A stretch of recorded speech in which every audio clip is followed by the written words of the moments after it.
I hope you have your tinfoil hat all made and cinched down tight over your ears. So take it away, Dave and Mackie. Hello and welcome to Shiny Side Out with Dave and Mackie, live from the Sydney studios in Australia, where it is 6 p.m. on Sunday, November 26, 2017. Just in case anybody was wondering, 6 p.m. it is here. We're living in your future. If you didn't know it, Revolution Radio has a chat room and we're in there right now. I'm getting in there just fine. I've had some issues in the past, but it's okay. It's actually Adobe plugin that stopped me. Anyway, there's a chat room. You should go there because we're there, and we can chat, and we will take questions, and we take comments, and we will also acknowledge that you're there on the air if you have something to contribute. So please go ahead, and you can also listen from there. It's great. It's really awesome. So it's a chat room. It's like, the old chat rooms you had, when the internet first started. It's just like that, only prettier. Now, there are heaps of ways to listen to this station. If you live in Kentucky, you can tune into WZZR 101.3 FM. And if you're listening anywhere else in the entire world, anywhere, including the space station, you can listen via one of these apps because they get the internet on the space station. That's right. Revolution Radio, TalkStream Live, TuneIn.com, Radio Tuner, Speaker.com, iHeart, Live 365, and Shiny Side Out. At home, you can listen on a Grace Tabletop Digital Radio, or if you're driving around in a GM motor vehicle with a receiver-enabled radio, you can listen on that. And you can check out our website as well, shinysideout.net, for more information. Also follow us on YouTube, Facebook, and Twitter. Now, just a quick word on our website. It does need quite a bit of work. We do apologize. Time has been, us? Not our friend, no, against us. That's right. Having said that, I am taking a few weeks off over Christmas, not really going anywhere.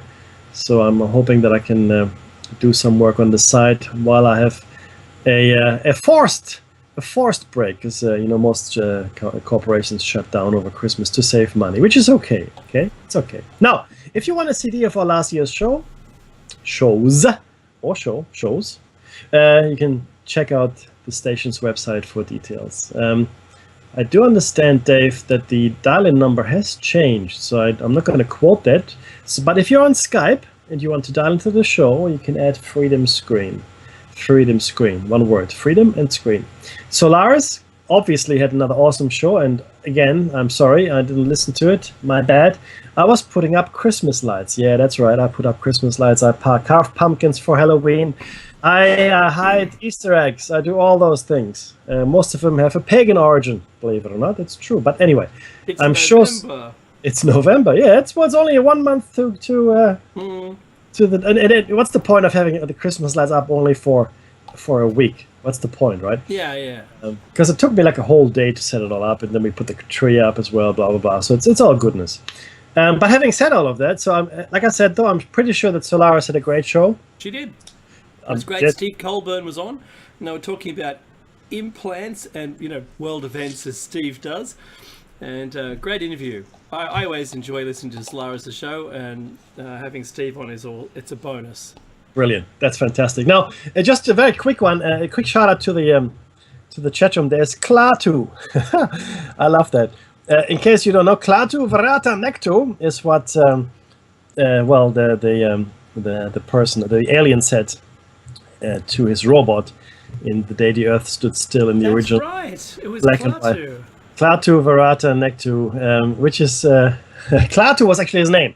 Mm-hmm. Klaatu was the alien's name in that movie. So I salute you, Klaatu, for bringing that memory back to me. That's awesome. This is show number 298, 890, and 200. We're only 2 shows away from 300. 300, I think, if we can, will be a long show. We're going to talk about the hypothesis. Again, it's we always do that, right? 100, 150, 200, 250, 300. And Solaris hopefully can join us as well. I spoke to her some weeks ago. So Solaris, just a warning, in 2 weeks' time, we'll probably ask you to join us if that's cool. If you have time, and I know you're busy, right? But it'd be great if you could be there. But yeah, look, but it'll be about the hypothesis. and quite a few. The hypothesis, believe it or not, and Dave knows this, has grown quite a bit in its complexity, and we now know why we are in this prison. We had this epiphany. We now know why. We still don't know. We don't know why that particular why is necessary. It's crazy, right? I know. We don't know why the why is necessary. That is correct. But anyway, we're going to talk about that in a couple of weeks' time anyway. There are a few things that happened this week, of course, but I want to throw it over to my esteemed co-host, Dave. Dave, how are you, buddy? 298. 209. Let me say that again. 298, 98, 298. That's a lot of shows. I want to do a Mick Jagger quote for a second when he was asked, so how do you think you guys are going to go? He said, well, I hope we're still making music next year. All right. Yeah, I know. Great quote there. Mickey, thanks for throwing it to me. I've found two more like-minded people, Maggie. No, I don't believe you. That's not it. So they like each other's minds? Is that what he's talking about? No, and there was no bowl and car keys. What? That's reassuring. Sure. Yeah. Well, it just happens, we're all parents of children, and the children events, and we get together and you have a chat. I'm more inclined to do that than stand there idly wishing I was somewhere else. And you know what? It can pass the time away. And I know that parents all around the world, maybe you might be at sporting events, you may be holding your coffee on the sidelines, chatting to the person next to you because you have something in common. You got, children doing stuff. And, you may want to be somewhere else. You may want to be participating yourself. You may want to be living your life through your child. Maybe you were never that good a soccer player, but your child is a great soccer player, and you're going, yeah, and you're avoiding, punching the ref.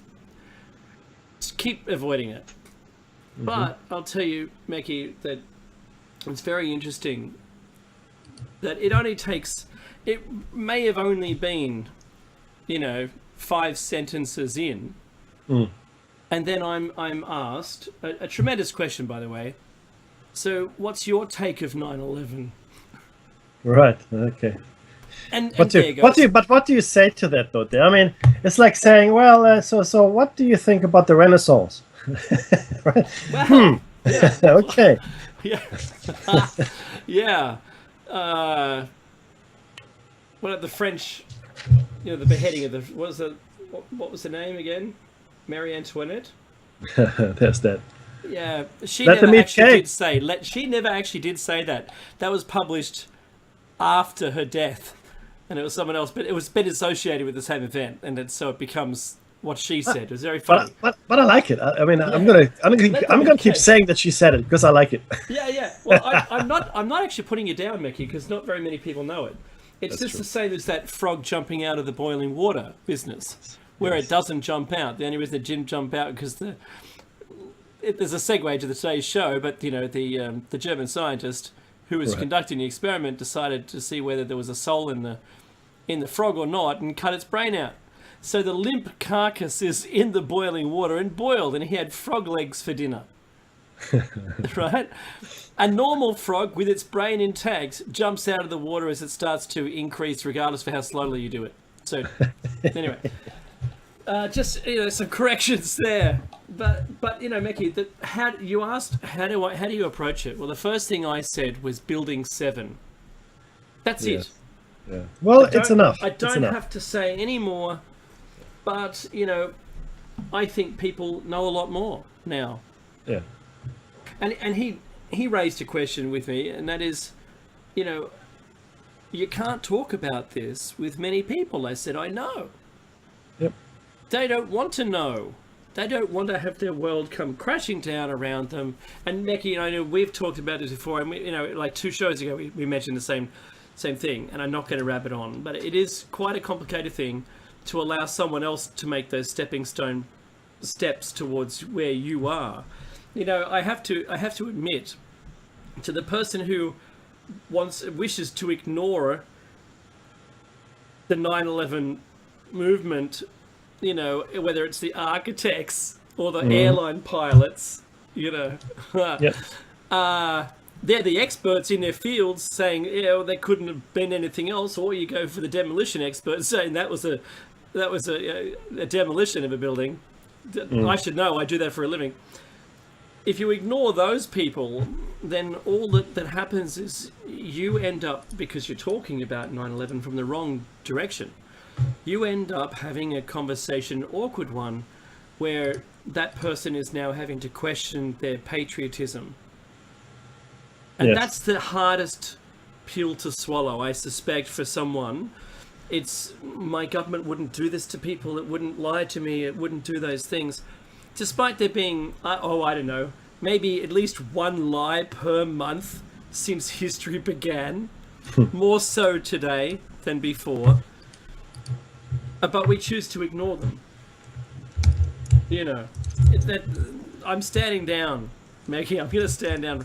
All I wanted to say is, there are people out there that think like yourself, like me, like our listeners. Our listeners certainly could be in the same situation I was and have the same conversation.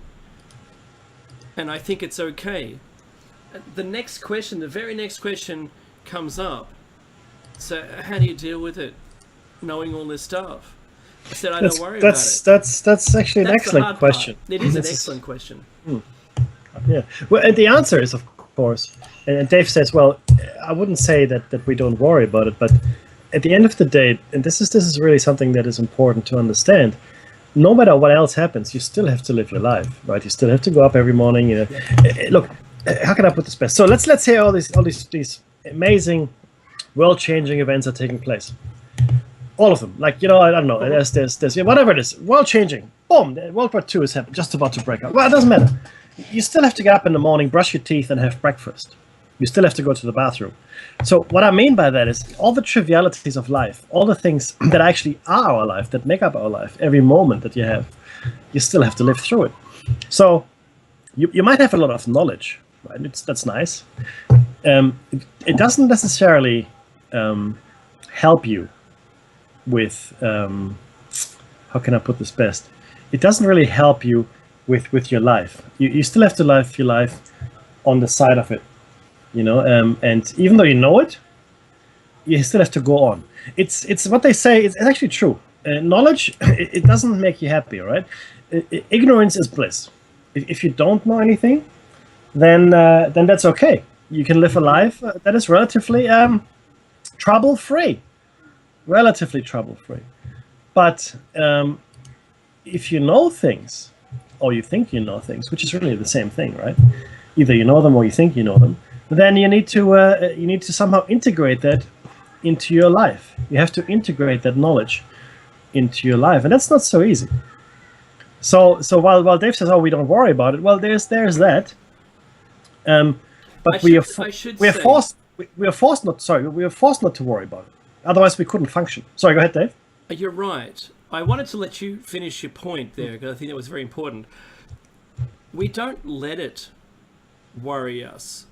There's a number of reasons. One is, I can't change that it happened. That's the first point. Don't worry about the fact that it happened. Can't stop it. It's already done. Number two, is talking about it with others an important part of your, acceptance that it's occurred? Well, yes, it is. But if you've just got blinkers on, you don't care, I don't want to know, it's going to affect the way I think about my government, and, Mickey, 1984, maybe I shouldn't be questioning the government's narrative, Maybe I shouldn't do that because it's going to, I don't know, maybe I'll get into trouble. Yeah. You can't get into trouble by questioning it. You can get into trouble performing some kind of action, which I don't recommend, but you should at least be smart enough to be able to question the narrative. Don't have to question it to them. You can just say, actually, I'm not sure whether I believe what they're saying. I'll change the channel and listen to it from a different point of view. Well, they've got a similar point of view. Maybe I'll go elsewhere for my news, Or maybe I'll do some research, do some FOIA requests and see what's really going on. It'll be all redacted and classified. You won't be able to see anything. It'll just be the few words on the page, a multi-page document, all blacked out, except for a, if, and, or, and but. That's all that's going to be written on the page. However, you gave it a shot. Yep. All right? And don't let it stop your day-to-day. Your day-to-day has to happen. You have to function as a person. It's very important. And outside of that, maybe you should, since you know about that, maybe you should do some research on something else. That's absolutely. Maybe you're in that genre of people who are, you do need to question things. You know what, Mickey? I've got neighbours. I have some neighbours. We all have neighbours. One of my neighbours hasn't watched the TV for years. They have a TV. It's a nice TV, but they just use it to watch like movies. They don't watch any current events. They don't listen to the radio. They do nothing. And you know what? They're happy. Yeah. Just as you said, you can choose not to ignore it and move on with your life. Now, they're smart people, but they're smart enough to have made the choice. Well, yeah, that's correct. And it's a fair choice. It's like I'll give you an example, guys. Maybe make it easier to relate. Some people choose not to have children when they get married and they live their life. And that's all. That's a conscious choice. As long as they don't regret it when they get older, it's all good. Some partner might change their mind and they might break up. But the point is that it is a choice. You walk into it. You can make a similar choice about knowing things or researching things. If you don't want to know, okay, it's okay. I mean, I will never ever, and I don't think Dave does it either. We would never force our knowledge, as erroneous as it might be, on anyone. I think that's wrong. I think you shouldn't expose people to these things if they don't want to. I think in my family, only my brother listens to this show. I think that's it. I don't think anybody else listens, which is okay. I'm talking about my extended family, of course, as well here. I don't think anybody listens to it. But that, like I said, it's okay. It's what I need to do. For me, I need to do it, right? And I'm sure Dave feels the same way. And in some ways, we also get into hot water over doing this show with our families, because it does take time. It consumes time, right? I mean, Dave, you know what I'm talking about, right? And it's time that you could spend doing other things. But my justification, I guess, if you will, is that, well, it's a couple hours on a Sunday, your Saturday night, and then research maybe 6, 8, 10 hours. And sometimes enough research is done during 1 week that will run for 4 or 5 weeks, right? So look, it is a time investment. But again, we were fortunate, extremely lucky in a way, to be given this platform by Nighthawk to have this podium. So we no longer are just restricted to dinner conversations and party. It's a wonderful platform. Thank you, Hawk, by the way. Yeah, look, it is, right? And it's because that's all we did. We spoke to our friends and colleagues, and at parties, more or less. In an entertainment kind of fashion, oh wow, this is good. Let's see what Mackie thinks, or let's go and see what Dave has to say about that. And it's like it was like that, but I've actually stopped talking to people in the street or my friends, unless they ask me specifically. But it was like that. Oh, Mackie, so what do you think about 9/11? Which was the running question for probably a few years after it happened. Probably 4 or 5 years after it happened. And then other things as well. Oh, what about this thing? What do you think about that? What about that? And then you go, well, this is what I think. I'm not saying I'm right. You ask me what I think. This is what I think. And then the same thing for Port Arthur and other things as well. So ignorance is something that is very nice if you have to live your life. Having said that, if you choose ignorance, you cannot then complain that something doesn't go your way. Okay, you can't close your eyes to realities of life, like ignorance, and then, oh man, I wish I had known. Well, no, you had the chance to know, but you chose to be ignorant. So let's be very clear. It's red pill, blue pill, Mickey. Well, it is, right? So you cannot then complain. That's the only thing you can't do. I don't care what else but you can't complain. If you were given the chance to know and you just decided not to, that's cool. But don't complain, please. Right? Just very quickly, though, on today's topic, before I throw it over to you, my friend, we haven't finished our show notes. We only finished the first 20 pages of our show notes, so there's no way we're going to even get through half of this today. That should worry us. No. And there's a lot more. So we are going to talk about the Third Reich, so the Nazi Germany era, and the occult. And we're doing this because good friends of ours just produced a movie called Hitler Lives, which we talked about at some length 2 weeks ago. There was an interview. If you haven't had the chance to go ahead and look at that movie yet, please go ahead. Well, actually tell us what you think. But this is sort of a companion cycle to that, okay, which will be interrupted by show number 300. But essentially, we're going to look at some of the stranger things that happened prior to World War II and maybe even just after.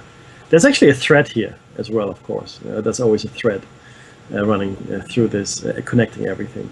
And that's where we are. But before we do all of that, and it'll be fairly involving topic. Were there any other news items that we wanted to share with our esteemed listenership? There wasn't anything that came to mind that I'm willing to bring up. I was, what? There's I'll just say that there is a significant absence of information in the news lately, which is anything to do with world or geopolitics. I just have to say that outright. Now, if you can read between the lines, that's sort of the track that I'm going on. It's very quiet. It is, and there's only a couple of things I wanted to mention, which is well, one thing I found surprising. There was the resignation of Mugabe in Zimbabwe. I have no idea why he resigned, but he did. That might be a good thing for his country. So maybe he knows something we don't know. But the guy he fired is now the leader. Well, there you go, right? So I don't know. Even though it wasn't a military coup, well, there was military involved, and they forced him to resign. Yeah. Look, that's right. Secondly, there have been some earthquake and volcanic activities. So, just a little visitor here, as you can all hear. It's my very sprightly little daughter who likes to come in and see what I'm doing. Well, you can't really deny a young child its curiosity. Because what's Daddy doing with these funny things on his head? And there's a huge microphone in front of him. That's right.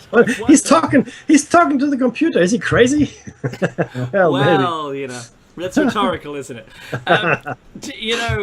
You know, Meki, that show number 296, YouTube has decided it's not monetizable. It isn't? No, and that was the interview with the creators of the movie Hitler Lives. That's all it was. Well, I'm not surprised, I guess. Well, I'm not. Well, it is. See, just the Hitler Lives thing, because it does touch on this whole Nazi thing, right? Neo-Nazi, maybe. All the computer would have done, pick up some key phrases like Nazi, Third Reich, Holocaust, things like that, and that would be enough to make it controversial, which I understand. By the same token, I think that there probably are some scholarly works or scholarly reports and documentaries that would be non-monetizable for the same reason. That maybe discuss the Nazi era, which maybe were brought up by scholars just examining the subject. It is hit and miss with this stuff. Look, I'm sure we're on some list with those guys already anyway. We're sure we've been flagged. It's nice, right? It's nice to be flagged. Well, I don't know. Maybe it isn't. It means, though, that at least what we're saying is at least warranting the attention of an AI robot script looking at our show. Yes, the robots are listening. Wonderful. But there have been some earthquake and volcanic activities. And even in New South Wales. Yes, correct. That's correct. And in fact, the Bali volcano, or the area around Bali has now been put on, I think, a red level or red warning. So, which means planes should no longer fly over the Bali volcano because it could interfere with the safety of their flight. Yeah, right. So that's So just a warning there, guys. Looks like a pretty scary scenario at the moment. It might blow. So don't go there, I think.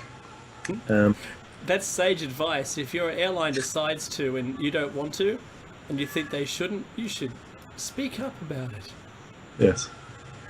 Or buy a parachute and just say, "Look, I'm just going to be in the toilet for a minute," and then go out that special exit down at the rear of the plane. It's going to be model dependent too, so just be careful it's not somewhere else. Guess what? We're at the bottom of the first hour. Get yourself some great merchandise from the station's website. Buy a CD of your favourite host shows for a previous season, i.e. maybe even 2016. I think that's still available. An EMP-proof thumb drive with survival documents, or even maybe 75,000 seeds in a pack, years in the freezer, just in case the S hits the F. But follow the instructions carefully when you're donating to the station, freedomslips.com. It's so easy. It really is. If you're in Kentucky, like Mickey said earlier, you can hear us right now on FM on WCCR 101.3. And the ISS, that's a great choice, Mickey, too, because they can pick it up. I know, he was tweeting from up there. That's you can't tweet without the internet, so he's got the internet. He can listen to us. Yes. Every 20 minutes you hear, and then it would go dark again, and he goes, oh, and then Hitler lives. It goes around again. Every 20 minutes. That's cool. I like it. Mackie, that was really all I've got for this, for right. Cool. current news. So. Look, we can jump right into it, right? Let's do that. So, just as a preamble, the first bits we're going to share with you have been taken from the rational sites on the net, and giving you the accepted facts, the generally accepted facts by sciences, history, and so forth. And then later on in the show, not today, but later on in the show cycle, we'll delve into the more tinfoil hatty aspects. No less real, but less well researched and certainly not accepted in the established circles of science and learning, which we all aspire to belong to, of course.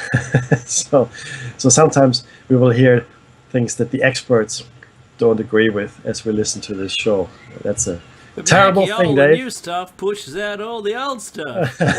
My brain is full. Can I go home? Alrighty, here we go. I've just offended the whole south of the US now. I know you have. They're not listening anymore. Okay, so occultism in Nazism. Nazism and occultism describes a range of theories, speculation, and research into the origins of Nazism and its possible relation to various occult traditions.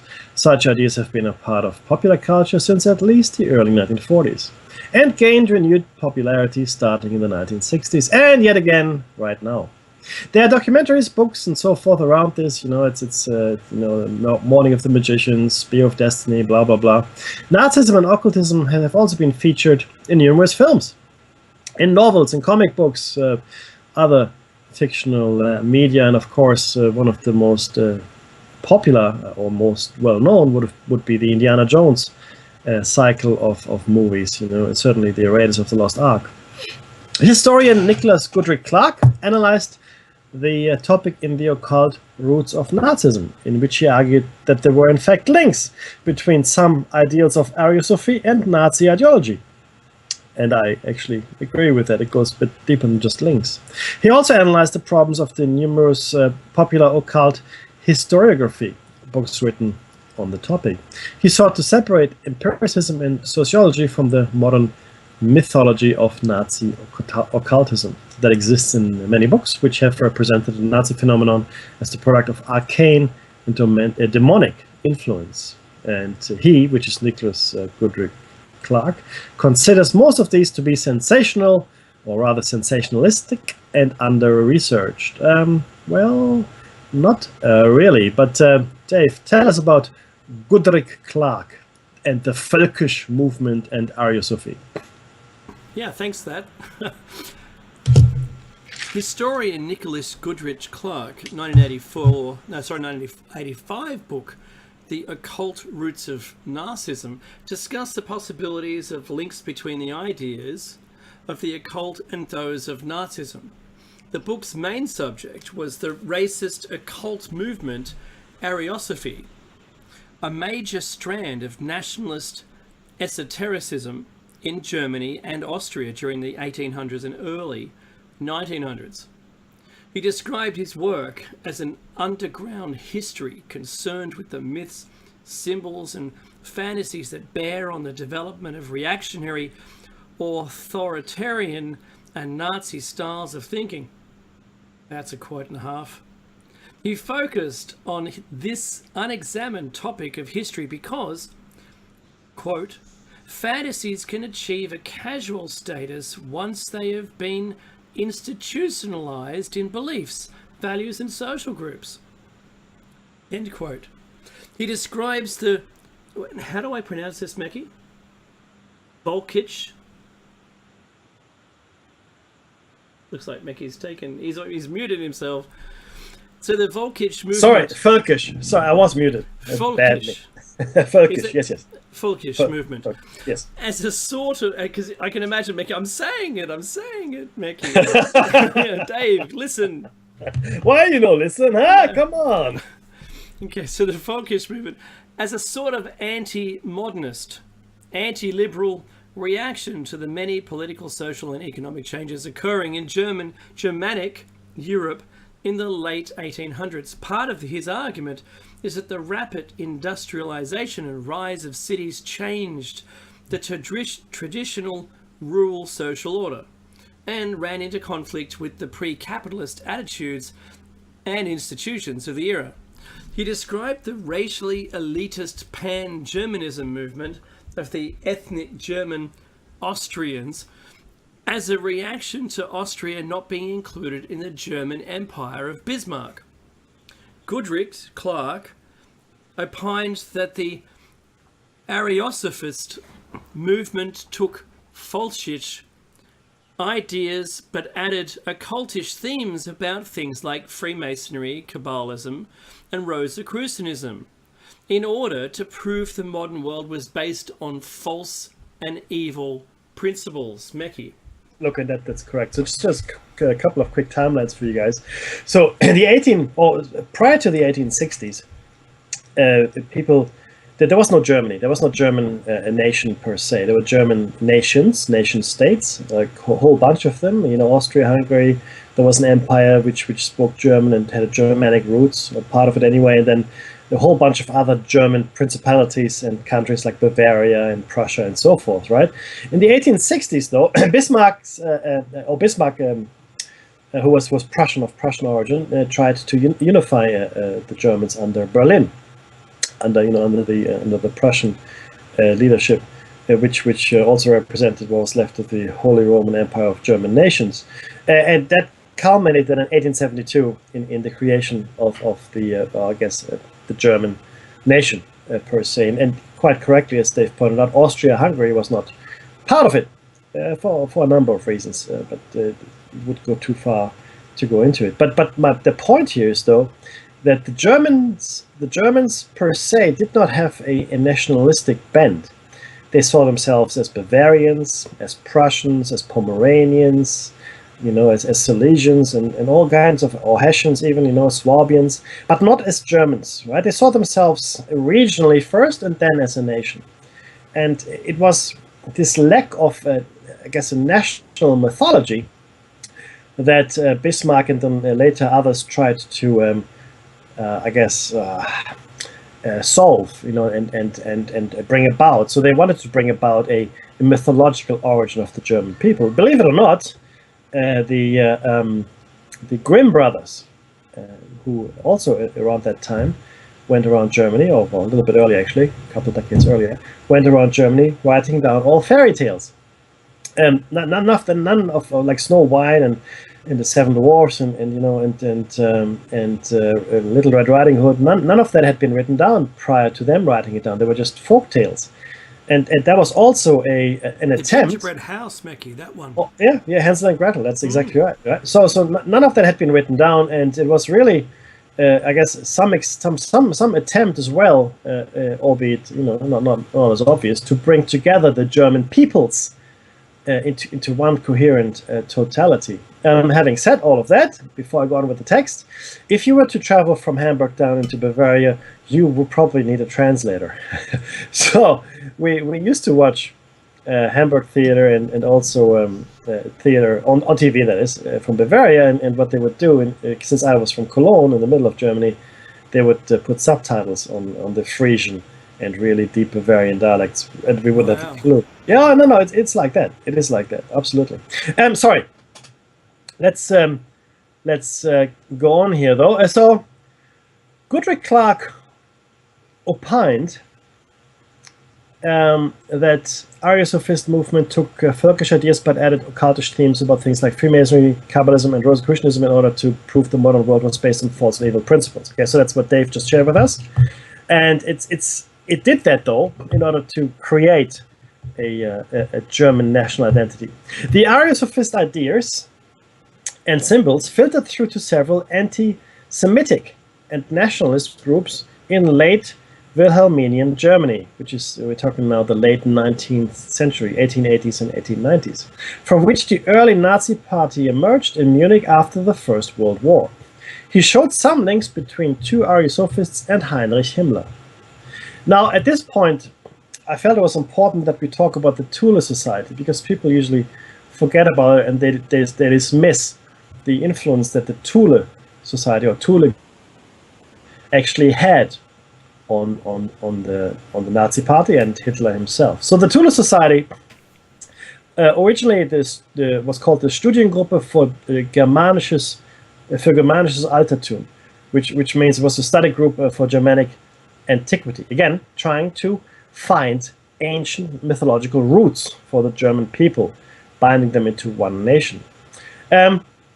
It was a German occultist and Völkisch group founded in Munich right after World War I, named after a mythical northern country in Greek legend. To Ultima Thule, in fact, it was called Ultima Thule. Now, Völkisch means populist, because we'll hear that a lot more. Völkisch, like Volkswagen, right? People's car. Mm-hmm. The society is notable chiefly as the organization that sponsored the Deutsche Arbeiterpartei, which is the DAP, the German Workers' Party, which was later reorganized by Adolf Hitler into the National Socialist German Workers' Party. And the German acronym here is NSDAP, and we have come to know that particular organization as the Nazi Party. According to Hitler biographer Ian Kershaw, the organization's membership list reads like a who's who of early Nazi sympathizers, and leading figures in Munich, including Rudolf Hess, Alfred Rosenberg, Hans Frank, Julius Lehmann, Gottfried Feder, Dietrich Eckart und Karl Harrer. However, Nicholas Goodrick Clark, the historian, contends that Hans Frank and Rudolf Hess had been Thule members, but other leading Nazis had only been invited to speak at Thule meetings, or they were entirely unconnected with it. According to Johannes Hering, there is no evidence that Hitler ever attended the Thule Society. Yes, there's also no evidence that he ever listened to Negro jazz, as they used to call it, but he probably did. So I don't want to dismiss the importance of the Thule Society here, right? Let's be very, very clear. Okay, Dave. The origins. I'm going to let you pronounce it in one way, and to connect with our listenership. You might have seen the word Thule. Now, I always imagined that it was pronounced, but obviously incorrectly, as Thule. The Thule Society. Thule. Obviously, I'm not right because it's not my language that it was created in. But yeah, so understand that's. I'll say tool. Is that correct, Meki? Thule. Yep. From now on. It was originally a German study group, as Meki pointed out a little earlier, headed by Walter Nauhaus, a wounded World War I veteran turned art student from Berlin who had become a keeper of pedigrees for the Germanenorden, an order of Teutons, a secret society founded in 1911 and formally named in the following year. In 1917, Neuhaus moved to Munich. His Thule Society was to be a cover name for the Munich branch of the Germanenorden. But events developed differently as a result of a schism in the order. In 1918, Neuhaus was contacted by Munich by Rudolf von Sebottendorf. Oh, that was close. Was that right? Perfect. An occultist and newly elected head of the Bavarian province of the schismatic offshoot known as the Germanenorden. Maggie, you say this because it's Germanenorden, Wahlvater of the Holy Grail. Thank you very much. The two men became associates in a recruitment campaign, and Sir Bottendorf opted Nauhaus's Thule Society as a cover name for his Munich lodge of the Germanenorden Wahlvater at its formal dedication on the 18th of August 1918. Wow, that was excellent, dude. Well done. Thanks. No, really, really good. So beliefs. Now, what were the beliefs? A primary focus of the Thule Society was a claim concerning the origins of the Aryan race. Remember, the Germans didn't have a strong national identity, right? In 1917, people who wanted to join the Germanic order, out of which the Thule Society developed in 1918, had to sign a special blood declaration of faith concerning the lineage. Again, let me say this. They had to sign a special blood declaration of faith concerning the lineage. Now, if that doesn't sound like blood magic to you, blood magic to you, I don't know what does. So this is the special declaration. The signer hereby swears to the best of his knowledge and belief that no Jewish or colored blood flows in either his or in his wife's veins, and that among the ancestors are no members of the colored races. This is serious stuff. I mean, this actually was something that people had to sign in 1918. Unthinkable by today's standards. Unthinkable. But here it is. That's astounding as far as I'm concerned. Anyway, so you had to swear it, right? Now, how you would do that, considering Europe is such a melting pot, I have no idea. How do you actually substantiate a claim like that, right? Anyway, that's neither here nor there. Thule was a land located by the Greco-Roman geographers in the farthest north, and it's often displayed as Iceland. The Latin term Ultima Thule, which in English means most distant Thule, is also mentioned by Roman poet Virgil in his pastoral poems called the Georgics. Thule originally was probably the name for Scandinavia, although Virgil simply used it as a proverbial expression for the edge of the known world, and his mention should not be taken as a substantial reference to Scandinavia. The Thule Society identified Ultima Thule as a lost ancient landmass in the extreme north, near Greenland or Iceland, said by Nazi mystics to be the capital of ancient Hyperborea. These ideas were derived from earlier speculation by Ignatius L. Donnelly that a lost landmass had once existed in the Atlantic, and that was the home of the Aryan race, a theory which he supported by reference to the distribution of the swastika motifs. Now, let's pause here for a second, and Dave, you can take it. It's true, the swastika motif is everywhere. It is simply a cross with a hook at the end of it. So each arm of the cross has a hook. So that's called the hook cross, right? Hakenkreuz, swastika. It's you can find it all over the world. It's in Hindu culture, right? It's everywhere else as well. You can find it. I mean, and we've got a lot of these similarities as well. So I agree with the postulation that there is an ancient civilization that was globally present, and maybe even many of those, and that left its mark on a lot of things, including some of the symbolism it used. All right, so what you make of this, though, and how you analyze this is a completely different thing. So obviously what the Nazis, well, not yet Nazis, but the Thule Society wanted to create this mythology that there was an Aryan race somewhere that had existed in a now lost continent, not to be confused with Atlantis, though. And they wanted to, just so we all come from there. Again, please understand this. These people were trying their hardest to create a national identity for the German peoples, not peoples. And this is just another step on that really horrifying road they took. Please go on, Dave. The Thule was considered to be the capital city of Hyperborea, or Hyperborea, depending on your pronunciation, the land beyond the poles, the original land of the Aryan race, as it was in the pre-misty dawns of history before that 100,000-year cut-off mark that Ramtha had mentioned. In its purest form, Hyperborea, or Hyperborea, I'm going to get corrected in chat room any minute, I just know this. Pineal, pineal. Yeah, I know, right. Thank you very much for pineal, thank you. It's yes. Well worth saying it correctly.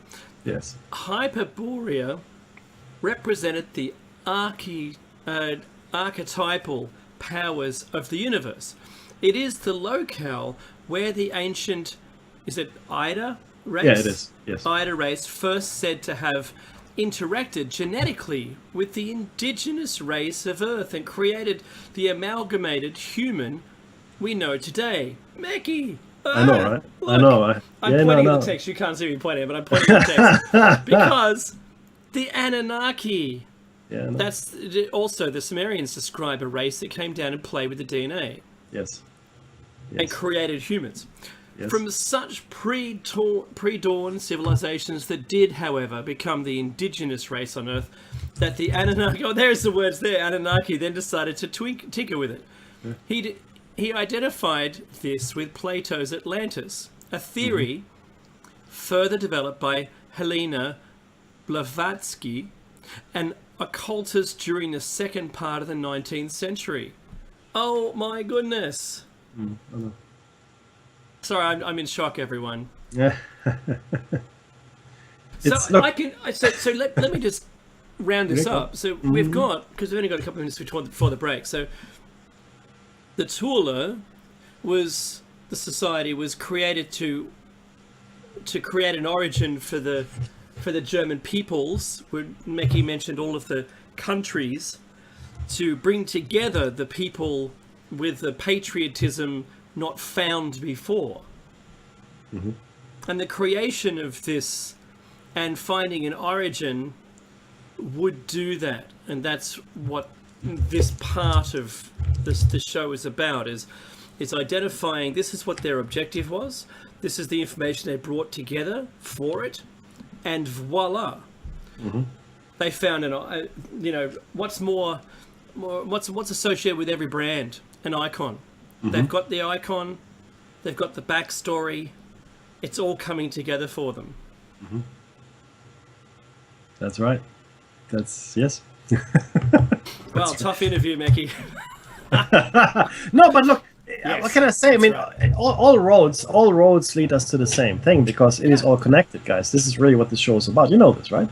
And so I wanted Dave to be because I kept that paragraph from Dave until today. I wanted Dave to experience the full impact of this, because again, the search that we are part of today is not a new search for the truth. It's not a new search for what went on. But if you look at it, it was seen through a very specific filter, Dave. Do you know what I mean? It was it was seen through like, well, okay, so there's information here. There's the information. Now, how can I use this information to my advantage? How can I use this information to justify my racial beliefs, for argument's sake? You know, all my nationalistic tendencies, right? And that's how you do it. Now, the English, believe it or not, did something very similar with the Arthurian legends, you know, the Grail legends and so forth. There are other things as well. Look, it is just a serpent eating its own tail, right? But Mackie, hang on. I've got some more reaction for you. So we thought, and we learned in Western society around about the 70s, that the Anunnaki tale, about the creation of humans. That's when we learned that. But they're back in the 30s, right? Late 1800s, early 1900s? Yep. What? How? So, you know... So the legends are the legends have always been around. No, so let's not misunderstand this here. We've only recently, or not that recently, but we've translated a lot more of the cuneiform tablets than we ever had before. But the actual legends, they've come through us from way back when. Okay, I mean, it was part of classical education as well, that you would do these things. You know, you learn about Gilgamesh and you learn about Babylon and the Anunnaki. It was just part of what you did. Oh, you do that somewhere else, not in Australia, you don't. Oh, well, sorry, maybe not. Yeah.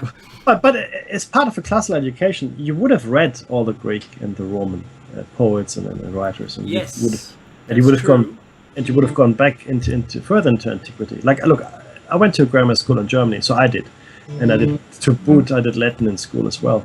And there's the music. Don't go away, guys. Donate if you can. This is Listener Funded Radio. It's awesome that you're supporting us. Thank you so much.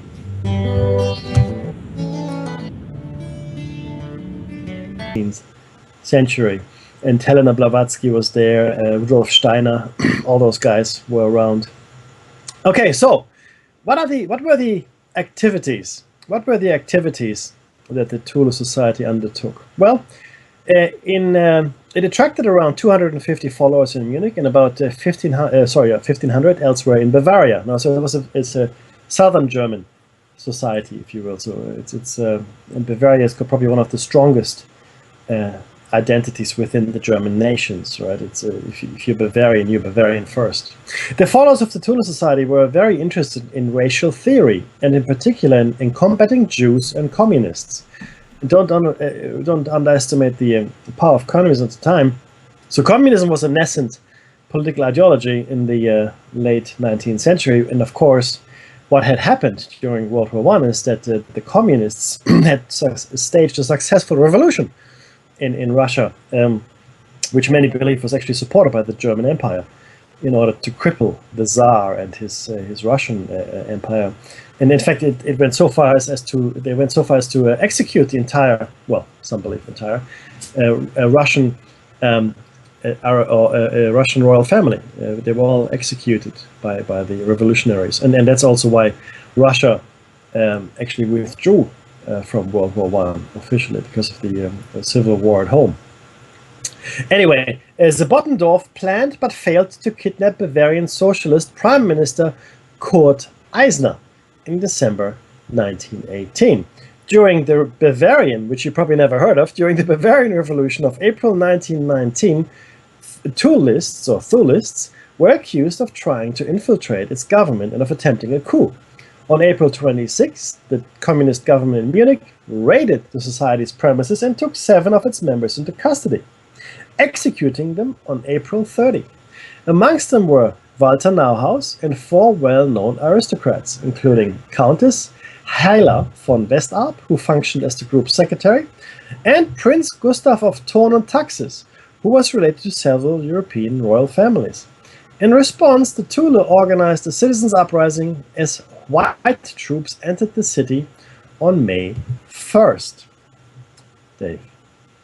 Münchner Beobachter newspaper in 1918, the Tula Society brought a local weekly newspaper, the Münchner Beobachter, which is the Munich Observer, and changed its name to the... Mickey, go on, you do it. Sure, it's Münchner Beobachter und Sportsblatt, which really means Munich Observer and Sports Paper. Oh, right, that's all they do. They just added sports paper to the end. That's in it. an attempt to improve its circulation. That's sport, Mickey. Remember, if you've got big screen televisions, you follow sport and you're drinking beer, you're a quiet nation. And you're probably not listening to the show. Yeah, that's true. The newspaper later became the Volksische Beobachter, People's Observer, the main Nazi newspaper. It was edited by Karl Harrer. Mickey, what about the... Oh, yeah, I'll just let you take this one. No, look, it's the Deutsche Arbeiterpartei, which is the German Workers' Party, right? Which later became right. the Nazi Party. Go ahead. Okay, Anton Drexler had developed links between the Tula Society and various extreme right workers' organizations in Munich. He established the party, the German Workers' Party, on January 5th, 1919. Together with the Tula Society's Karl Harrer, Adolf Hitler joined this party in September the same year, in 1919. By the end of February 1920, the DAP had reconstituted the National Socialists German Party, the NSDAP, the German Workers' Party, often referred to as the Nazi Party. So Bottendorf, by then, had left the Tula Society and never joined the DAP or the Nazi Party. Dietrich Bronder, or Bever Hitler, what's Cam? Oh, so it's a book, and he wrote a book called Before Hitler Came. Oh, right, in 1964. Alleged that the other members of the Tula Society were later prominent in the Nazi Germany. The list includes Dietrich Eckart, who coached Hitler on his public speaking skills, along with Erich Jan Hanussen, and had Mein Kampf dedicated to him, as well as Gottfried Feder, Hans Frank, Hermann Göring, Karl Haushofer, Rudolf Hess, Heinrich Himmler, and Alfred Rosenberg. Well done. Thanks, well done. Mickey. No, that's really good. Actually, reading German isn't that terrible. No, it's really not. That's not really German, just German names. But that's not. It's easier than some of the other things I've had to try and pronounce on air. First few. Historian Nicholas Goodrich Clark had described this membership role and similar claims as spurious and fanciful, noting that Feder, Eckart, and Rosenberg were never more than guests to whom the Tula Society extended hospitality during the Bavarian Revolution of 1918. Maggie, hospitality during a revolution, that's great. But hang on a second. So let's be very clear. And hospitality was maybe still is, but it was a very big thing in the day. Having said that, though, I mean, they extended hospitality during a very violent time. Why would they need to have this hospitality extended? Because they were, at the very least, sympathizers of the cause. At the very least. Anyway, keep going. Sorry. Although he has more recently acknowledged that Hess and Frank were members of the society before they came to prominence in the Nazi Party. It has also been claimed that Adolf Hitler himself was a member. Evidence on the contrary shows that he never attended a meeting, as attested by Johannes Höring, diary of society meetings. It is quite clear that Hitler himself had little interest in, and made little time for, esoteric matters. See also Hitler's Nuremberg speech of 6th of September 1938 on his disapproval of occultism, which obviously there's a suitable amount of irony there. Wilhelm Laforce and Max Sesselmann, staff of the Munich Beobachter, were Tula members who later joined the Nazi Party. Now, look, let's be very clear here about something. to dismiss the influence of the Tulip Party on the early Workers' Party and then the early Nazi Party is completely erroneous. The ideological, the philosophical groundwork was laid by the Tulip Society, and it's very clear once you understand what we've just explained to everybody, which is they were looking for a mythological home for the German peoples. They didn't want to have anything to do with peoples of a different color, specifically the Semitic and Jewish races, right? This was an anathema to them. Now, if this is not the foundation or the philosophical foundation for the Nazi Party, I don't know what is. Okay, I'm sorry. Maybe I've slept through history. And then we're saying here that Adolf Hitler has no interest in the occult. Well, that might be the official line, but nothing could be further from the truth, as we will see as we go into the more tinfoil-hatted explorations on this topic. Because Hitler was very much aware of the magic and its workings. And if you look at the rallies, Nuremberg, Munich, where you have tens, if not hundreds of thousands of people, and you look at the way that the fires and the flags are placed, the way the music is, the way he speaks, it is all very much utilizing what I guess you could call a magical repertoire. He's very much trying to harness energies which are not well acknowledged or well known by others. So let's be very clear here. So to dismiss the Tulip Society, and in Germany nobody would do that, is a huge misrepresentation of what actually happened during that time. Yeah, because you can't understand the Nazi Party and what happened in World War II unless you understand the Tulip Society and what it tried to do for the German people. Yeah, completely impossible to understand. Which brings us to the so-called dissolution of the society. Early in 1920, Karl Harrer was forced out of the DAP, which was the German Works' Party, as Hitler moved to sever the party's link with the Tulip Society, which subsequently fell into decline and was dissolved about 5 years later, well before Hitler came to power. Now, that's what you do in order to become credible. So the Tulip Society was a fringe society even within Germany, and certainly it was only really present in Bavaria in any force. It had 1,500 members across other parts of Germany, but it was a fringe society. Not only that, it was a fringe elitist society. So and the members, as you could see earlier, they were all aristocrats. Sorry, not all, but there were quite a few aristocrats in there, right? So it didn't really play well with the people to have associations with such an elitist society. It's like, you've got the Skull and Bones at Yale. If you wanted to really win an election, I mean, you can't really disavow any knowledge of them or any association, but you can certainly downplay it, which was done, in fact, by Bush and by John Kerry, who were both members, and they were both downplaying their membership in these elitist societies. And so it is not surprising that the party would officially sever the link, because a whole bunch of important members had already become part of what was then to grow into the Nazi Party, right? Rudolf von Bettendorf had withdrawn from the society, or Tulip Society, in 1919, but he returned to Germany in 1933 in the hope of reviving it. In that year, he published a book entitled Before Hitler Came, in which he claimed that the Tulip Society had paved the way for the Führer. Tulips were the ones to whom Hitler first came, and Tulips were the first to unite themselves with Hitler. Yes, I would not be at all surprised if industry barons were in fact part of the Tulip Society, because again, remember, please, communism was on the rise in Europe. Where do the industrialists go to fight the communists? They go to whichever right-leaning organization they can find. The Tulip Society was one of those right-leaning.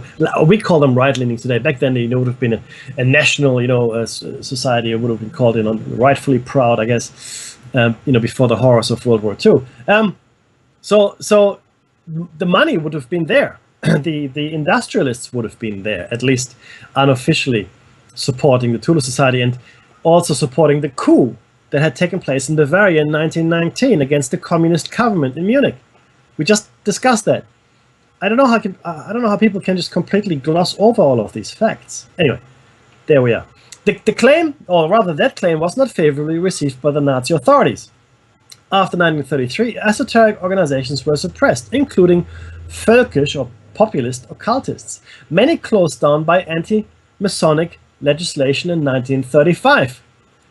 Hitler hated the Freemasons, and I'll tell you why at another time. Zabottendorf's book was prohibited, and he himself was arrested and imprisoned for a short period in 1934, afterwards departing into exile in Turkey. Again, officially, the Nazis could not be seen to be part of the Thule Society. Also, the Masonic lodges represented a very real opposition to Hitler, a very real opposition, because the Masonic ideology and philosophy did not at all get along with the Nazi ideology or philosophy at all. And a lot of Masons actually ended up in concentration camps as well, believe it or not. Okay, so let's be very clear where we're going. And he also closed down or suppressed other esoteric organizations. So there was an anti-Masonic law passed, but there was an umbrella law, like we've come to know now after 9/11 quite intimately. And that umbrella law allowed for the suppression of any society of this nature. And the Masons, you can argue, are a society with secrets, not really a secret society, but he used that law then to suppress all other competition in the esoteric and magical fields. Because again, that's what you do. You shut down your opposition, especially if there's something to it. Now, some people said he did it because he didn't want the German people to be led astray, he was just, they're all charlatans and whatnot. Well, let's be very clear. Himmler took out freed from prison an astrologer who then promptly only worked for Himmler. Okay, and Himmler, we'll talk about Himmler a lot more later. But the entire Third Reich and its basic foundation really is rooted very deeply in the occult. And Hitler was aware of all these magical properties and powers and energies that he could plug into. But publicly, he was distancing himself from them. That's right. Yeah, because and again, we'll talk about this when we talk about the Nazi Party and religion in Germany. Because officially he was Catholic, and he wanted most Germans. In fact, it's not an exact division. Probably 60% Catholic, 40% Protestant, or roughly, well, thereabouts anyway, right? So they still had very strong Christian beliefs, which he, in fact, as some evidence shows, was going to abolish altogether after World War II. He was going to do away with Christianity as we know it and do something else. But again, I'm jumping ahead here. This is something we're going to learn about in a little while. Now, okay, so nonetheless, it has been argued that some Thule members and their ideas were incorporated into the Third Reich. Some of the Thule Society's teachings were expressed in the books of Alfred Rosenberg. Many occult ideas found favor with Heinrich Himmler, who had a great interest in mysticism, unlike Hitler, so this text claims. But the Schutzstaffel, which is the SS, under Himmler emulated the structure of Ignatius Loyal's Jesuit order rather than the Thule Society, according to Hone, another writer. Now, Dave, tell us about the general trend. Esotericism in Germany and Austria, and this is the influences from before 1880, Knights Templar and occultism. The original Knights Templar, founded around 1119, had been a crusading military order that at some time had established financial networks across the whole of Christendom. In 1307, King Philip IV of France mounted a slanderous campaign to strip the order of its economic and political influence. The Templars were accused of satanic practices, perversions and blasphemy, and ruthlessly suppressed. Its leaders were burned on March 18, 1314. Burned. I'm guessing burned alive, but The circumstances of their suppression gave rise to legends surrounding the Knights Templar. In Germany, where, this is a quote, where the growth of deviant Masonic rites was greatest, unquote, the Templar heritage was adopted for irregular Freemasonry. Freemasonry had been officially founded in England in 1717. Wow.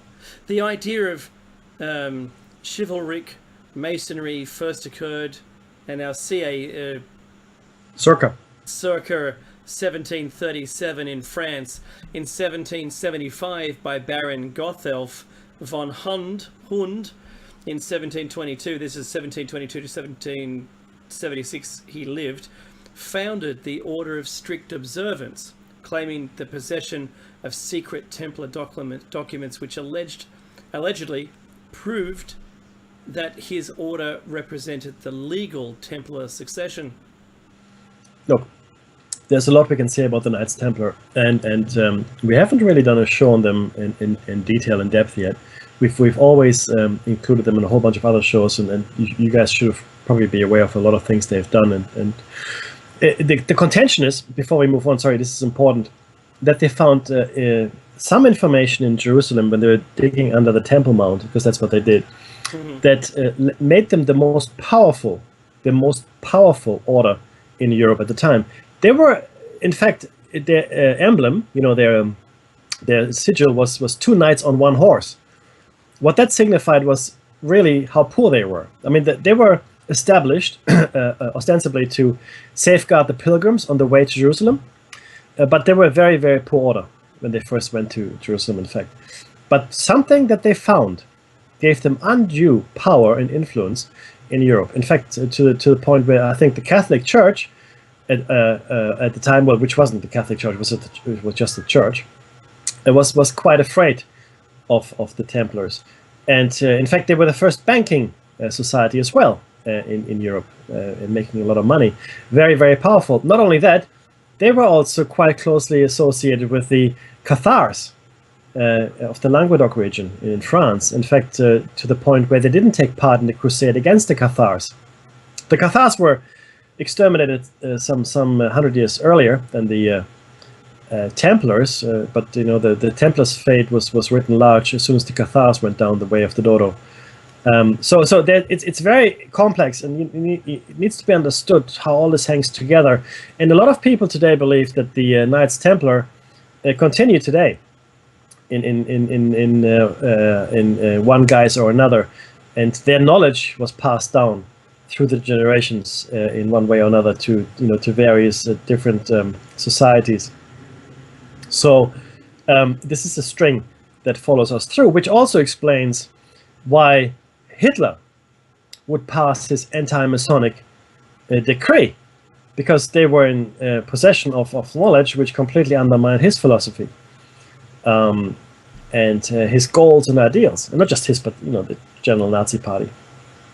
So this is again knowledge which will become crucial for us as we move forward into the next few years.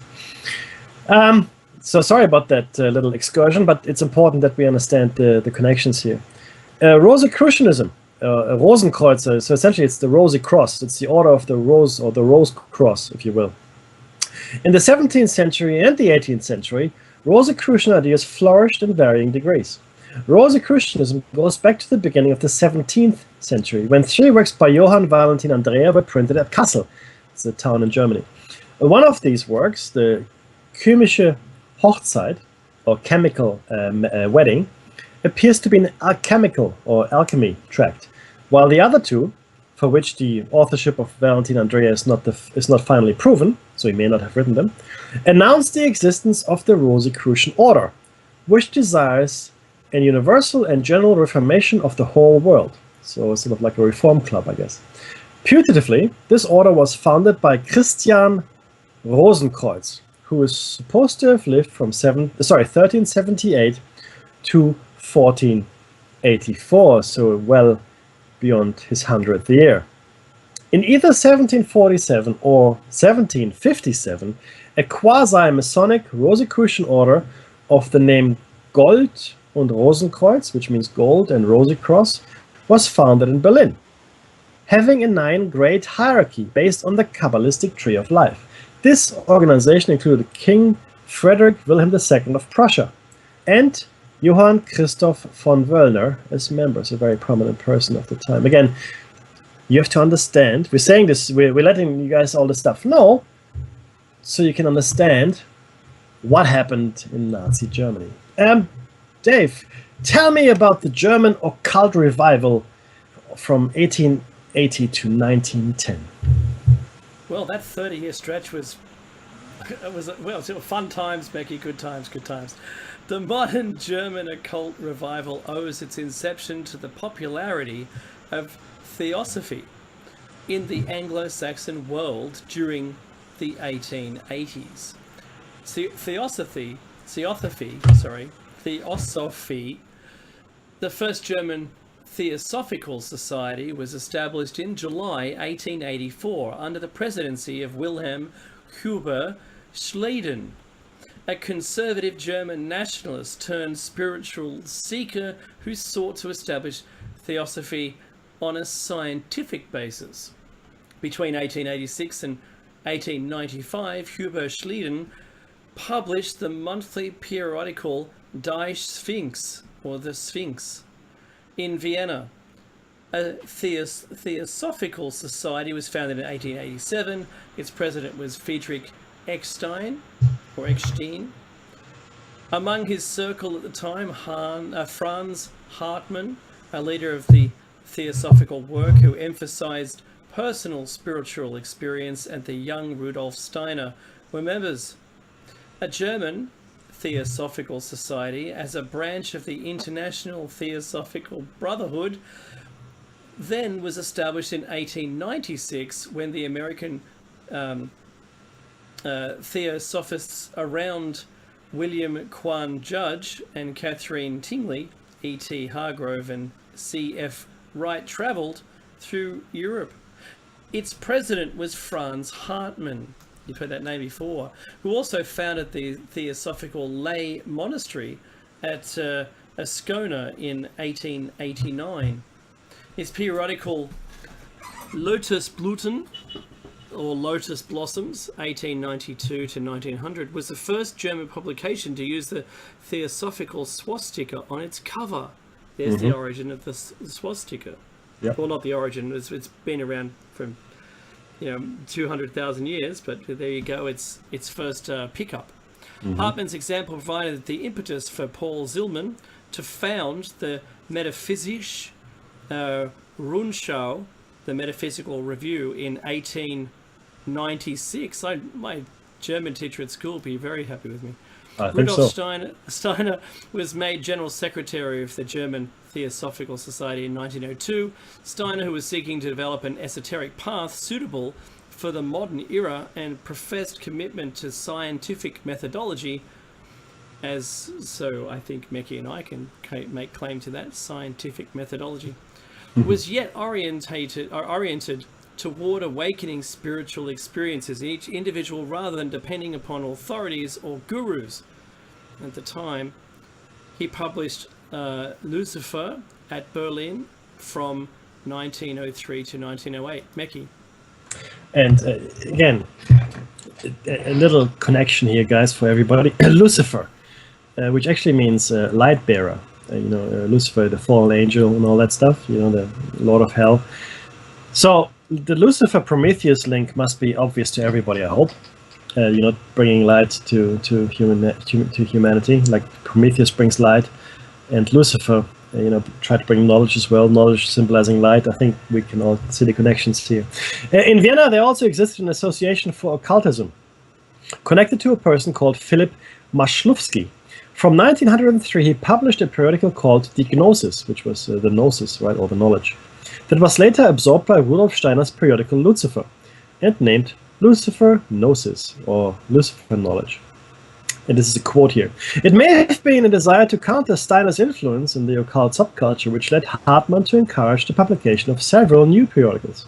A theosophical publishing house was established by Hugo Vollrath in Leipzig in 1906. Among the magazines published here was Prana, You should all know the prana energy, guys, right? 1909 to 1919, so it ran for 10 years. Initially edited by Karl Brandler-Pracht and later edited by Johannes Balsley. Before that, a publisher with the name Wilhelm Friedrich had already published the works of Hartmann und Hübbe Schleiden, as well as translations of the English Theosophists at Leipzig. Wilhelm Friedrich had also published the occult works of Max Ferdinand Sebald von Werth, 1859 to 1916.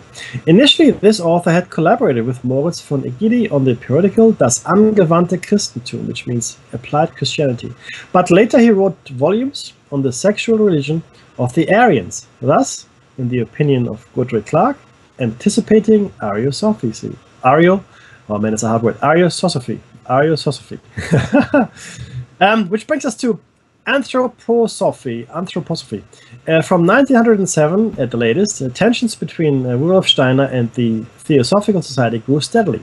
In 1912, Rudolf Steiner broke away to found Anthroposophy. There were two causes for the break. Steiner's European and Christian orientation had long been distinct from the Hinduistic interests of the Theosophists under the leadership of Annie Besant. More immediately, though, Steiner publicly distanced himself from Besant's promotion of Jiddu Krishnamurti as a supposed new messiah. Steiner had a group of prominent German Theosophists officially founded the Anthroposophical Society in December 1913. The vast majority of the German membership of the Theosophical Society following them into the new group. So they all went across. The breakaways were excluded from the Theosophical Society in January 1914, like the global Theosophical Society, that is. But Dave, tell me about Guido von List and Jörg Lanz von Liebenfels. Oh, Jörg.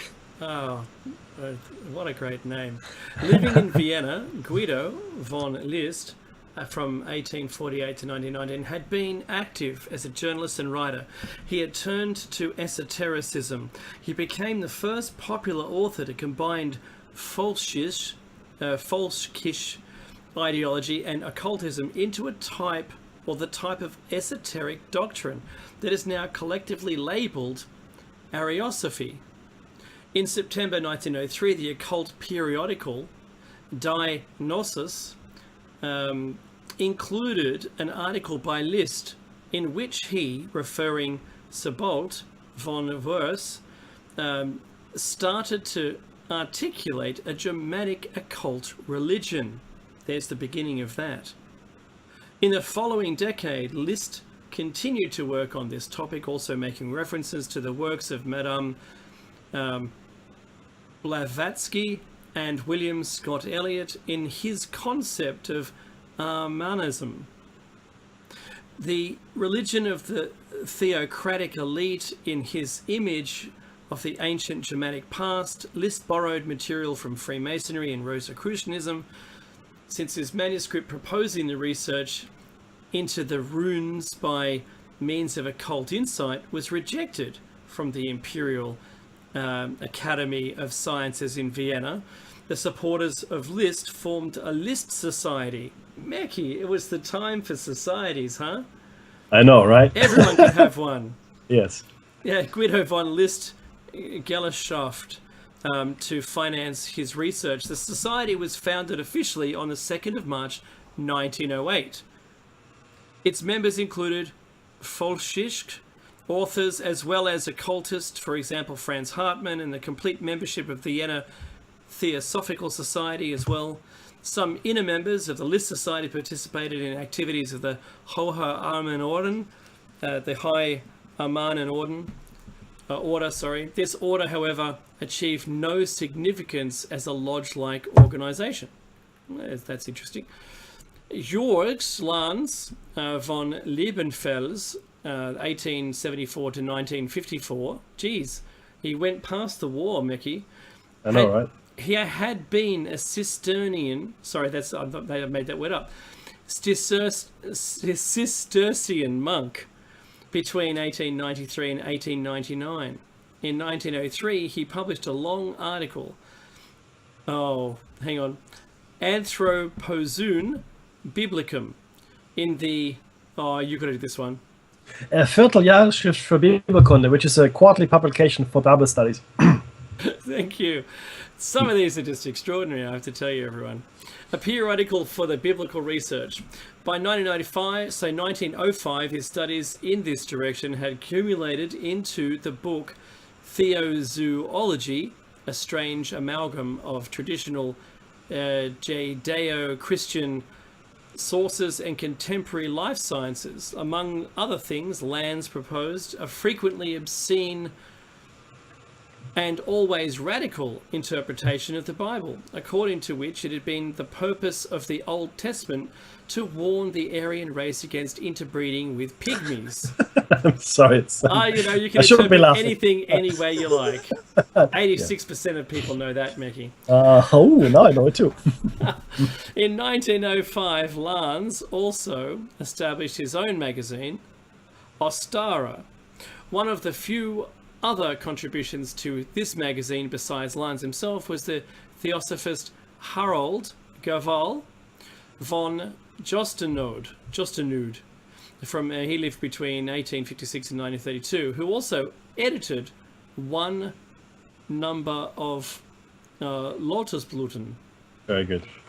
Now, just very quickly, so I think everybody can see that was an extremely fertile ground for esotericism, for occultism, for all these wonderful things.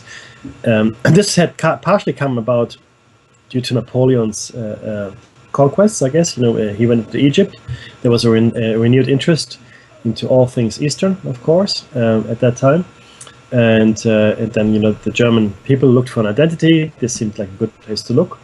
And again, the Bible, the Old Testament specifically, warned the Aryan race against interbreeding with pygmies. I'd like to see exactly where that is, but hey, look. But the thing is, this is what people do, right? They just interpret things in order to suit their view of the world. Now, there were other developments as well. The German and Vienna occult subculture was well developed before the First World War, as we've just found out. And aside from those developments that we've just mentioned, there are some more of some interests here. So the Ordo Templi Orientis, we should be familiar with that one, OTO, originated in the irregular Masonic activities of Theodor Reuss, Franz Hartmann again, and Karl Kellner between 1895 and 1906. Theodor Reuss had been in contact with William Westcott, a founding member of the Hermetic Order of the Golden Dawn. Again, something you guys should be familiar with. In 1928, Fraternitas Saturni split off from the OTO. You have to also understand that these secret societies, these Gesellschaften, these orders, whatever you want to call them, were not bound by boundaries, by national boundaries, the borders. They didn't care about any of that, right? These were movements, intellectual movements, philosophical movements that went beyond the reaches of borders. Ernst Wachler was a Völkisch, a populist author. He supported the Guido von List Society, who had founded an open-air Germanic theater in the Harz Mountains. This theater was called Green Stage and was closed in 1937. The Germanische Glaubensgemeinschaft, which is a Germanic faith society, was founded in 1907 and is claimed by current Germanic neo-paganism groups as a predecessor. So it's like people today that have these neo-paganistic leanings hark back to the Germanische Glaubensgemeinschaft. It was founded and led by the painter Ludwig Fahrenkrog. Since 1908, the group used the swastika as its symbol. There's a shock. After 1938, the use of the swastika became prohibited, and the group was no longer allowed to hold public meetings. However, unlike many other esoteric groups in Nazi Germany, the GGG, Germany, the Germanische Glaubensgemeinschaft, was not forced to disband, partly because of Fahrenkrog's international status as an artist. So you have to understand that people underestimate the power of the swastika as a symbol, and that's why other rival groups were no longer allowed to use it once the Nazi Party had its grubby little hands on it. Now, what about the interwar years, interbellum, the Weimar Republic, Dave? What happened in the years between the wars? Lanz had coined the term Ariosophy, meaning occult wisdom concerning the Aryans in 1915. Well, it wasn't the wisdom that was concerned in 1915. It was the term in 1950. Right. So the grammar is terrible. In the 1920s, he then used this label for his doctrine. Both List and Lanz greeted World War I as a millenarian struggle. Well, yeah, that'll do. Guido von List wrote his research reports on the aerogeomatics between 1908 and 1913, but in 1917, 2 later articles written by him appeared in Prana. He died in 1919 in Berlin. The List Society was continued after his death, but not much is known of its activities since. By contrast, an organization founded around 1907 by Lanz von Liebenfels achieved more significance. The New Templar Lodge, called Ordo Novi Templi, or ONT, German New Templar Orden. On 11th of November 1932, influenced by Ariosophy, the industrialist with the name Johann Walthari Wolff, did I say that correctly? Yes, sir. Thank you. Also founded an association called the Lumen Club in Vienna, which overlapped in membership with the ONT. The ideological sympathy of the Lumen Club to Nazism is beyond question, as it acted as a growth center for the Nazi Party that was illegal in Austria since 1934. Nevertheless, they were later suppressed like all other esoteric groups.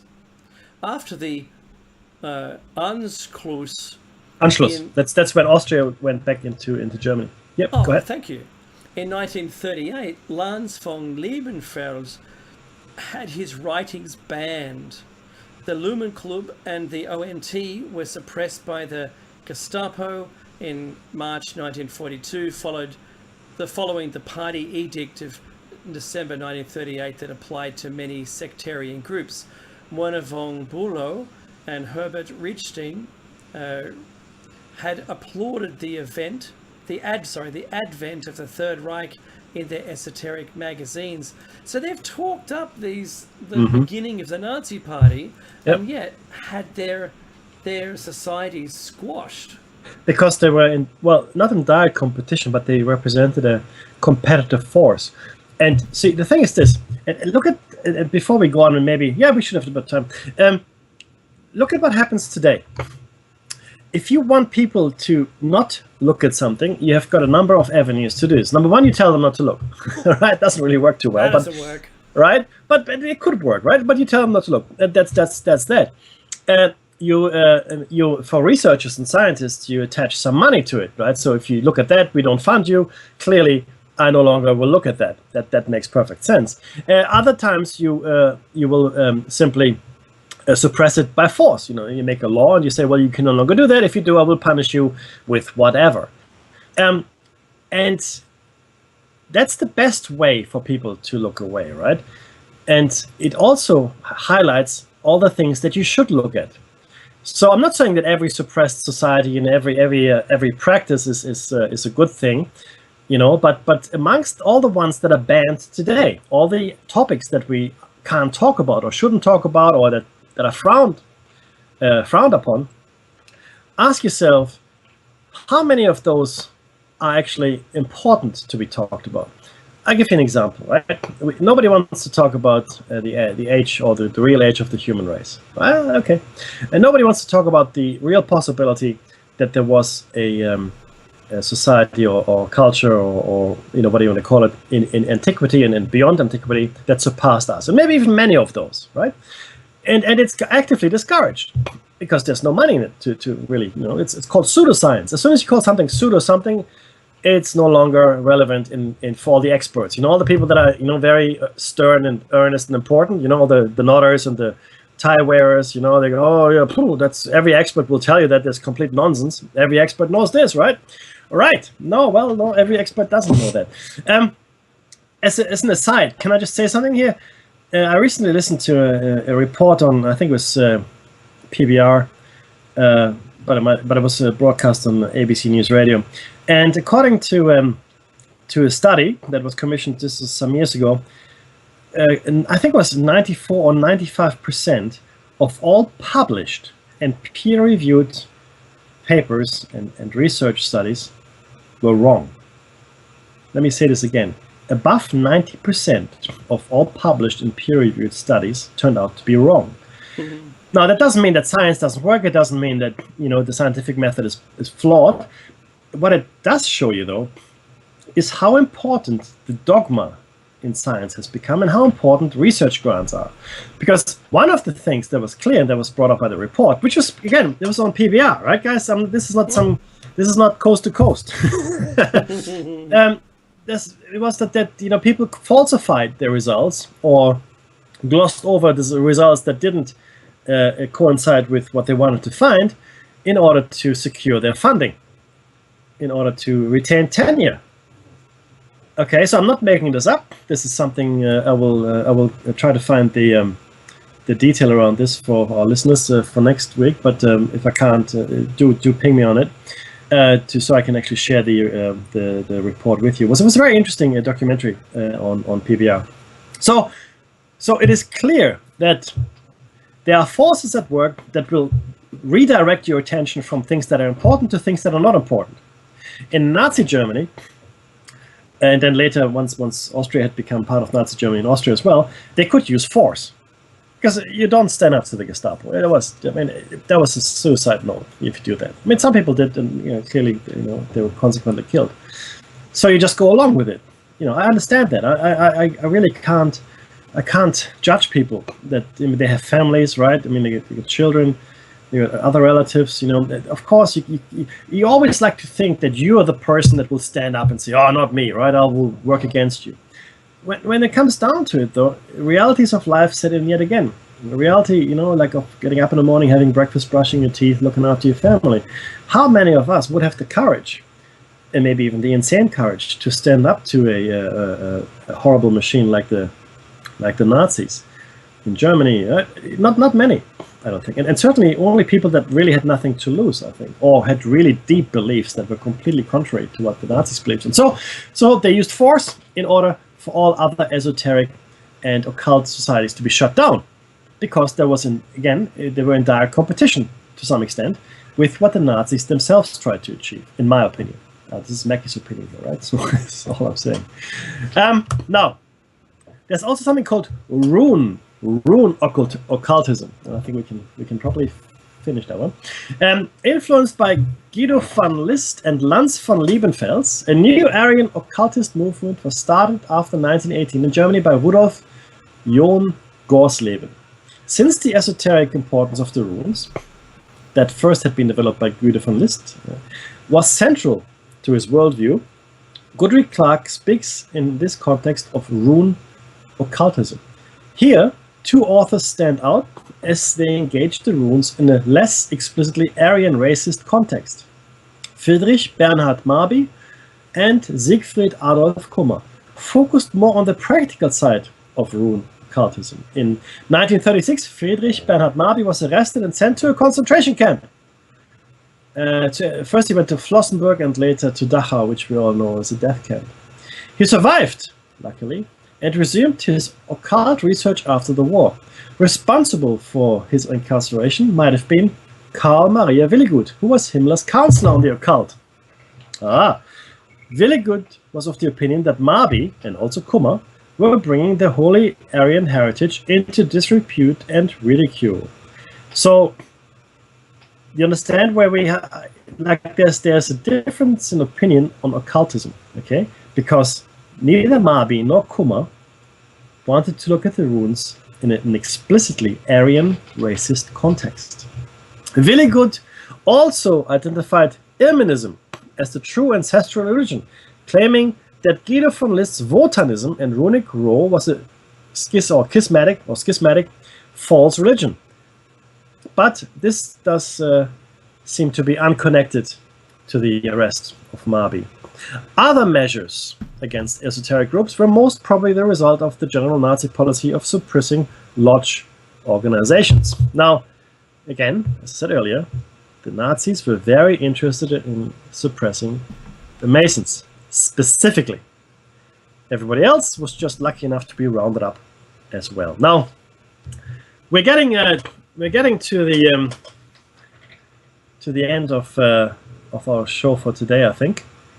We don't want to offend anyone with this show, but it's important that we all understand the context of the Nazi Party. And again, we're doing this as a companion show to the movie Hitler Lives, because it touches on a whole bunch of things that we are going to go through in this show cycle as well. Hard to understand also today's world if we don't fully understand what happened in Nazi Germany and what led to what happened in Nazi Germany. And we have to, go right back to the 19th century for that. We really do. It's important to understand the philosophies that underline and underscored the general ideology that led to the death of so many millions of people, Dave. Do you know what, Mackie? I'm drawing parallels to today. I mean, today they do it in a different way.